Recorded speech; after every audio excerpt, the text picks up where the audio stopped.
হয়তো বা হালকা হালকা টিটুক করতেছে, কিন্তু এই খাদ্য আমাদের স্বীকার করতেই হবে। হালকা হালকা টিটু, কিন্তু অনেক গন্ধ, দুর্গন্ধ। এই খাদ্য তবু আমাদেরকে খেতে হবে। আর 3 দিন থেকে প্রায় কিছু খাওয়া হয় নাই, এই কারণে আমাদেরকে এই খাদ্য খেয়ে শরীরে শক্তি সঞ্চয় করতে হবে, না হলে না খেলে আমাদের শরীর অসুস্থ হতে পারে। আর এই ঘাসে প্রায় 14টি খনিজ পুষ্টি উপাদান রয়েছে। আধুনিক সংখ্যা অনুযায়ী পেয়ে গেছে যে এই ঘাসে প্রায় 14টি খনিজ পুষ্টি উপাদান রয়েছে।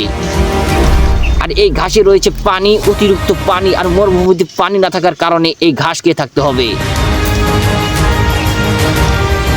এইভাবে প্রতিকূল পরিবেশে ঘাস খেতে হবে গাইস।